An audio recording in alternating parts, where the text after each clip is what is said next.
এখন প্রশ্ন হলো যে এই যে বিরাট সংখ্যক পরীক্ষার্থী এবং আমাদের পরীক্ষায় যেরকম নিয়ম, আমাদের সঙ্গে আমাদের দেখা যায় বাবা মা আত্মীয় স্বজন তারাও কেউ কেউ যান।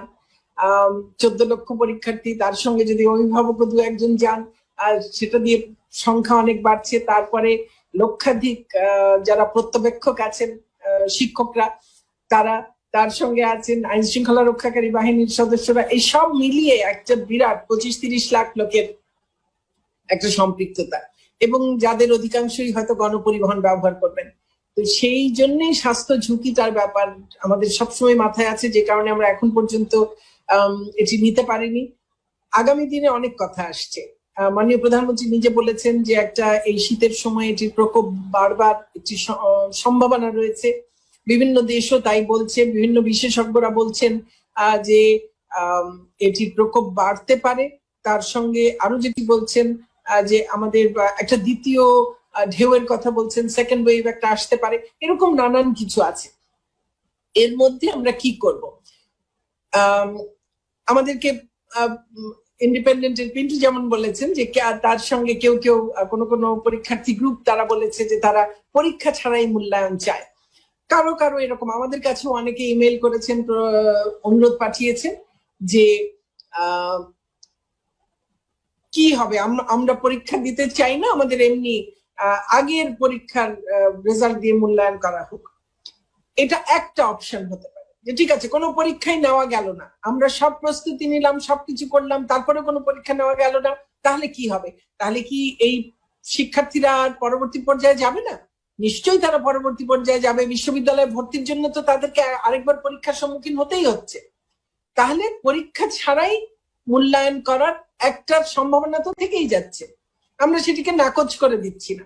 কিন্তু আমি পরীক্ষার্থী যারা আছে, তাদের অভিভাবক যারা আছে, তাদেরকে এটাও ভাবতে বলবো যে আমাদের অন্য অপশনও কিন্তু ভাবতে হবে, যেন 2 বছর পরে গিয়ে, 3 বছর পরে গিয়ে যেন কোনো শিক্ষার্থী কোনো চাকরির জায়গায় গিয়ে কেউ যেন তাকে না বলে, ও আচ্ছা তুমি 2020 ব্যাচ, তুমি তো পরীক্ষা দিয়ে পাশ করোনি, কাজেই তোমার এই এইচএসসিটাকে গুরুত্ব দিলাম না, এর ফলাফলটাকে, এমন যেন না হয়।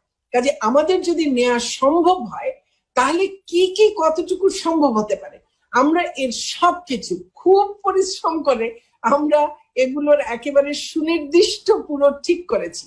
আমরা এই আজকে হলো বুধবার, আগামীকাল বৃহস্পতিবার, আমি আশা করছি আগামী সপ্তাহের সোম মঙ্গলবারের মধ্যে আমরা এই বিষয়টি সুনির্দিষ্টভাবে আমাদের পরিপূর্ণ পরিকল্পনা একেবারে তারিখ সহ আমরা আপনাদের সামনে ঘোষণা করতে পারবো।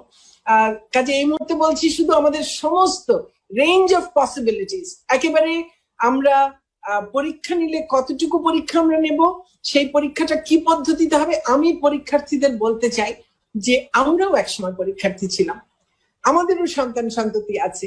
আমরা কিন্তু কোনোভাবেই চাই না যে আমাদের পরীক্ষার্থীরা যারা দীর্ঘদিন প্রায় 6 মাস যারা পড়াশোনার থেকে অনেকেই হয়তো একটু দূরে সরে গেছেন, অনেকেই তেমন ভাবে আর নিয়মিত ভাবে পড়াশোনা করতে পারছেন না, এটা খুব স্বাভাবিক। 6 মাস ধরে তো একটা পরীক্ষার জন্য পরীক্ষা কবে হবে করে এই প্রস্তুতি নিয়ে রাখা যায় না, ধৈর্য ধরে রাখা যায় না। কাজেই আমি বারবার বলেছি অন্তত 15 দিন সময় দেব।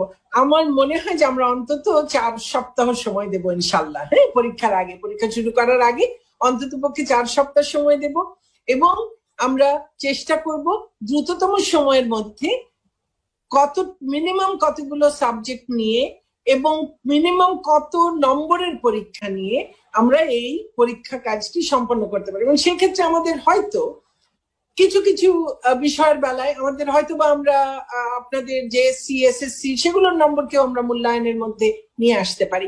কাজেই অনেকগুলো অপশন আমরা ঠিক করেছি।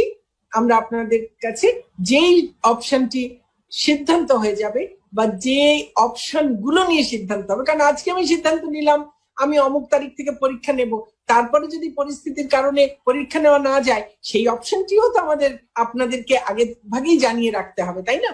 কিংবা আমি পরীক্ষা নিতে যাচ্ছি, সেই সময় আমার যেই পরীক্ষার্থীটি কোভিডে আক্রান্ত বা যার বাড়িতে কোভিডে আক্রান্ত কেউ আছে, সেই পরীক্ষার্থীর কি হবে?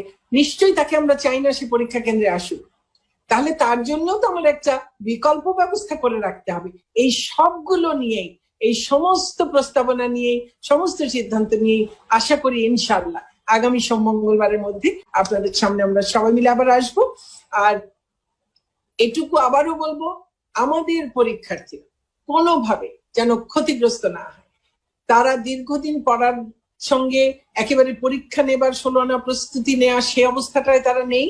সেই জন্য তাদেরকে অন্তত 4 সপ্তাহ সেটার সুযোগ দেয়া, তারপরে পরীক্ষায় যেন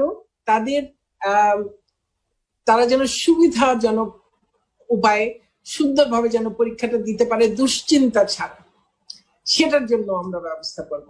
আর অপশন রাখবো যারা কোনো কারণে পরীক্ষাটা দিতে পারবেন না তাদের কিভাবে মূল্যায়নটা হবে। এই সবগুলো বিষয় নিয়ে ইনশাআল্লাহ আগামী মঙ্গলবার আপনাদের সামনে আসবো।